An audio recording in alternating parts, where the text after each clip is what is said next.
بوبی کی لاش واپس شمال لائی گئی۔ ماں جب اسٹیشن پر پہنچی اور اپنے بیٹے کا تابوت دیکھا تو وہ خود پر قابو نہ رکھ سکی۔ وہ چیختی ہوئی تابوت سے لپٹ گئی جیسے ابھی ابھی اپنے بیٹے کو آواز دے کر جگا لے گی۔ اس کی آہیں، اس کا رونا، اس کی ٹوٹی ہوئی آواز پورے ماحول کو سوگ میں ڈبو رہی تھی۔ مگر اصل صدمہ تو ابھی باقی تھا۔ جب تابوت کھولا گیا اور ماں نے اپنے بیٹے کا چہرہ دیکھا تو اس کے اندر کی دنیا ہمیشہ کے لیے ٹوٹ گئی۔ بوبی کا جسم بری طرح تشدد کا نشانہ بنایا گیا تھا۔ اس کا چہرہ پہچان سے باہر ہو چکا تھا۔ پانی میں پڑے رہنے کی وجہ سے جسم کا رنگ بدل چکا تھا اور اس کی حالت ایسی تھی کہ ماں کے لیے اپنے ہی بیٹے کو پہچاننا بھی مشکل ہو رہا تھا۔ اپنے بیٹے کی مشق شدہ لاش دیکھنے کے بعد اس ماں کے اندر کچھ ہمیشہ کے لیے ٹوٹ گیا، لیکن اس ٹوٹنے کے ساتھ اس کے دل میں ایک آگ بھی بھڑک اٹھی۔ وہ چاہتی تھی کہ دنیا اپنی آنکھوں سے دیکھے کہ امریکہ کے جنوب میں سفید فام کس حد تک انسانیت کو روند چکی ہے۔ وہ چاہتی تھی کہ ہر شخص جان لے اس کے بیٹے کو صرف قتل نہیں کیا گیا بلکہ نسل پرستی کے نام پر ذبح کیا گیا ہے۔ مگر یہ وہ زمانہ تھا جب انصاف بھی رنگ دیکھ کر کیا جاتا تھا۔ ایک سیاہ فام ماں کے لیے سفید فام قاتلوں کو عدالت کے کٹہرے تک لانا ہی ناممکن کے برابر تھا۔ سزا دلوانا تو بہت دور کی بات تھی، لیکن اس ماں نے ہار ماننے کی بجائے ایک ایسا فیصلہ کیا جس نے پورے امریکہ کو ہلا کر رکھ دیا۔ اس نے میڈیا کے سامنے اپنے بیٹے پر ڈھائے گئے ہر ظلم کی تفصیل بیان کی اور جیسے ہی یہ خبر پھیلی پورے ملک میں ہلچل مچ گئی۔ مگر سب سے تکلیف دہ بات یہ تھی کہ جنازے کے دن ایک بھی سفید فام تعزیت کے لیے نہیں آیا۔ گویا ایک بچے کا قتل بھی ان کے دلوں کو نرم نہ کر سکا، بلکہ اس کے برعکس قاتلوں کو بچانے کے لیے سفید فام ہلکے حرکت میں آ چکے تھے۔ انہیں چھپایا جا رہا تھا، ان کی حفاظت کی جا رہی تھی اور پورا نظام خاموش تماشائی بنا ہوا تھا۔ اور جب مقدمے کی سماعت شروع ہوئی تو یہ ایک حقیقت پہلے ہی لمحے میں کھل کر سامنے آ گئی۔ عدالت میں ایک سیاہ فام خاتون جو بطور مدعی آئی تھی، اسے دیوار سے لگا کر تلاشی لی گئی جیسے وہ انصاف مانگنے نہیں بلکہ کوئی جرم کرنے آئی ہو، جبکہ دوسری طرف سفید فام ملزمان سینہ تان کر پورے اعتماد کے ساتھ اندر داخل ہو رہے تھے۔ ایک اہلکار نے اسے حقارت سے روکا اور کہا کہ تم لوگوں کے لیے صرف 8 کرسیاں رکھی گئی ہیں، اب جیسے چاہو بیٹھ جاؤ۔ اس نے سرکاری وکیل سے ہاتھ ملانے کی کوشش کی مگر اس نے سرد مہری سے منہ پھیر لیا،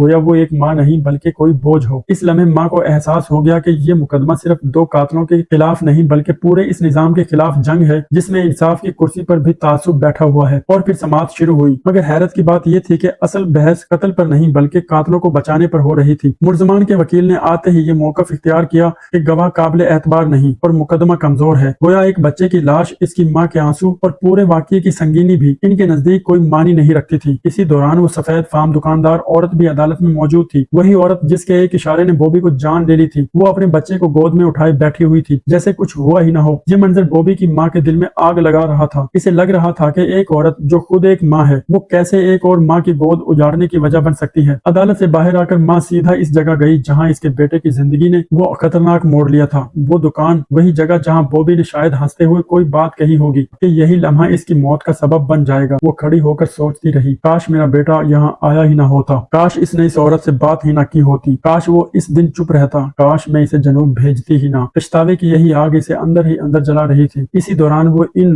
گواہوں سے ملی جن کے پاس اس رات کی سچائی کا کچھ حصہ موجود تھا۔ ان میں ایک پادری بھی تھا جو بوبی کے رشتہ داروں میں سے ایک تھا اور جس کے گھر بوبی ٹھہرا ہوا تھا۔ اسی گھر سے اسے سفید فام لوگ اٹھا کر لے گئے تھے۔ پادری کے بیٹوں نے آنکھوں میں ندامت لیے اس سے معافی مانگی۔ انہیں لگتا تھا کہ شاید وہ بوبی کو بچا سکتے تھے، مگر ماں جانتی تھی کہ اصل قصور ان کا نہیں ہے، قصور اس نظام کا تھا جس نے سیاہ فام لوگوں کے دلوں میں اتنا خوف بھر دیا تھا کہ وہ اپنے ہی گھر سے اٹھائے جانے والے بچے کے لیے بھی بندوق نہ اٹھا سکے۔ ماں کی نظر اچانک دیوار پر لٹکی ایک بندوق پر جا پڑی۔ اس کا دل جیسے بیٹھ گیا۔ اس نے پادری سے پوچھا کہ جب تمہارے گھر میں بندوق موجود تھی تو پھر تم نے میرے بیٹے کو بچانے کی کوشش کیوں نہیں کی؟ اس نے پادری سے کہا کہ اگر وہ واقعی بوبی کے لیے کچھ کرنا چاہتے ہیں تو عدالت میں گواہی دے دیں۔ اگلے ہی دن عدالت میں آخرکار وہ پادری بھی جا پہنچا۔ اس نے عدالت کے سامنے ان سفید فام مردوں کی نشاندہی کی جو بوبی کو رات کے اندھیرے میں گھر سے اٹھا کر لے کر گئے تھے۔ دوسرے گواہ نے بھی وہ سب بیان کر دیا جو اس نے دیکھا تھا۔ گواہوں کی باتیں سننے کے باوجود جج اور سفید فام ہلکے ایسے بیٹھے تھے جیسے کچھ ثابت ہی نہ ہوا ہو۔ اور اسی دوران وہ سفید فام عورت بھی وہی دکاندار اپنے چہرے پر عجیب سا اطمینان لیے بیٹھی رہی جیسے اسے پورا یقین ہو کہ اس ملک میں ایک سیاہ فام بچے کی جان کی قیمت ایک سفید فام کے جھوٹ سے بھی کم ہے۔ پھر اس عورت نے اپنا بیان دیا۔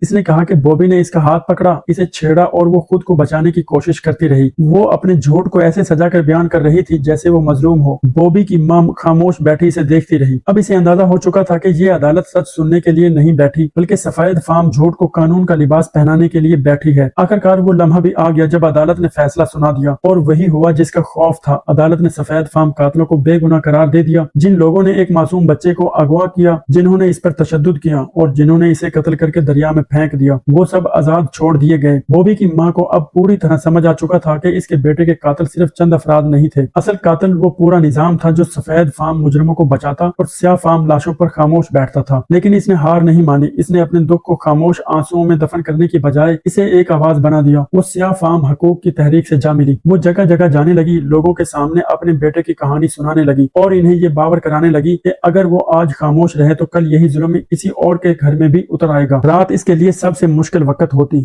جب سب لوگ چلے جاتے، جب شور ختم ہو جاتا، جب تالیاں خاموش ہو جاتی تو وہ اپنے گھر میں اکیلی رہ جاتی۔ ایک ایسا گھر جہاں اب اس کے بیٹے کی آواز نہیں تھی، ایک ایسا کمرہ جہاں صرف خاموشی تھی، ایک ایسی ماں جس کے پاس اب صرف یادیں بچی ہوئی تھی۔ وہ اکثر بستر پر خاموش بیٹھی رہتی، پھر اپنے بیٹے کا پسندیدہ گانا چلاتی اور آنکھیں بند کر کے یہ تصور کرنے کی کوشش کرتی کہ شاید بوبی ابھی بھی کہیں قریب ہی ہے، شاید ابھی دروازہ کھلے گا، شاید وہ دوڑتا ہوا آئے گا، شاید وہ ہنسے گا، شاید وہ کہے گا کہ ماں میں آ گیا ہوں، مگر دروازہ کبھی نہیں کھلا تھا۔